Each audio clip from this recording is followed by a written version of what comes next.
Hello जय आदिवासी जय आदिवासी जय जय आदिवासी एक तीर एक कमान एक तीर एक कमान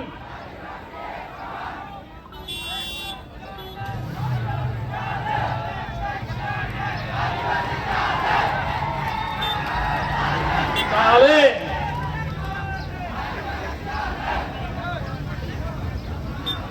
આજના શુભ દિને વનવાડામાં ઉપસ્થિત માટીડા ડોહારિયા જુવાનિયા કોહિયા ટોહે ટોહે બધા માના જય જોહાર જય आदिवासी ना दौलत पे नाज है ना शोहरत पे नाज है ना दौलत पे नाज है ना शोहरत पे नाज है हम आदिवासी है हम आदिवासी है आदिवासी होने पे नाज है કરસેલિયામાં અને ડોલવણની અંદર આપણા જે દીકરા દીકરીઓ જોડે જે તકલીફ થઈ અને જે જુલમ ગુજાર્યો એની સામે જ આપણા લોકોએ જે લડત આપી તે માટે હું તમને બધાને ખૂબ ખૂબ અભિનંદન આપું છું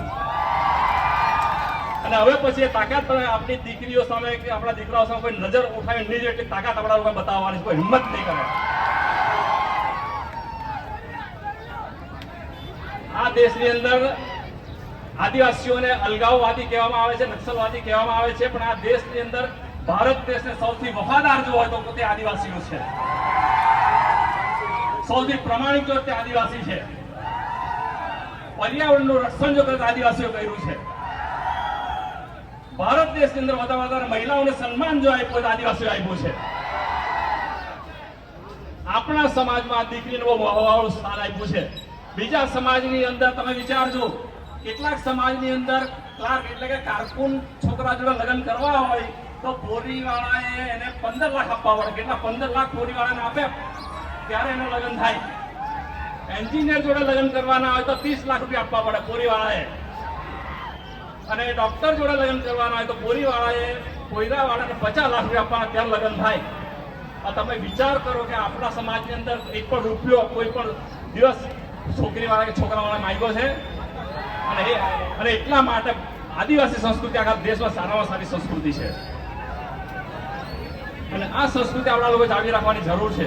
એટલા માટે જ્યારે ભારત દેશ આઝાદ થયો અને તે વખતે આદિવાસી કોણ તે ગણતરી કરવા માટે માપદંડ નક્કી કર્યા અને માપદંડ નક્કી કર્યા તેની અંદર કીધું કે જે એકદમ પહાડી વિસ્તારમાં રહી એકદમ એકલો રહેતો હોય અકેલો રહેતો હોય અને જેને પોતાની સંસ્કૃતિ જાળવી છે જેને પોતાના વાજિંદ્ર જાળવ્યા છે જેને પોતાની ભાષા જાળવી છે જેને પોતાના જન્મ લગ્ન મરણ પ્રસંગ જે અસલ વિધિથી કરે છે એમને આદિવાસી અનુસૂચિત જનજાતિ ગણવા તો હવે આજે આપણે બધા ફેરફાર કરવા થઈ ગયેલા છે આપણા અમદાવાદમાં દાખલા કેન્સલ થઈ જશે એટલા માટે કહું છું કે આપણા આદિવાસી પરંપરા પ્રમાણે આપણા બધા વ્યવહાર કરો કે જેથી આપણા દાખલા બચશે તો એક આપણી મુખ્ય વાત છે બીજી વાત જે છે આપણે કહીએ એક જ ચાલે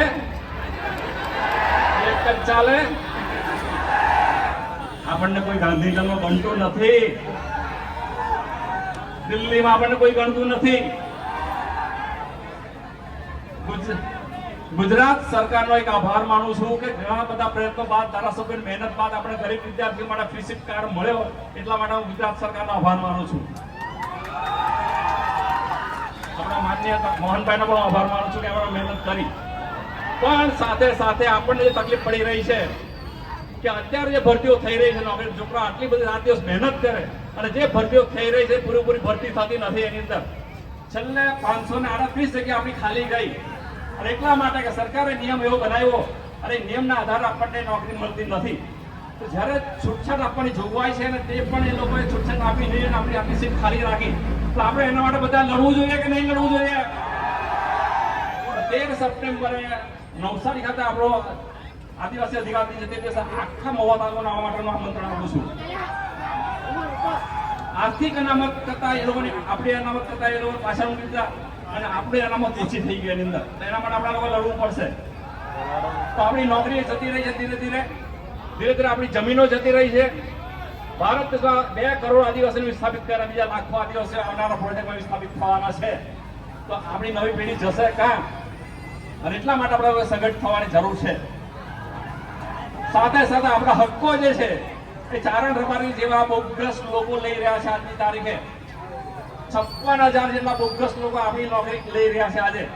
તો આજે સરકાર એમને કાઢવાનું નામ લેતી નથી. તો તેની સામે આપણને ન્યાય જોઈએ. 56,000 બોગસ લોકોને કાઢો,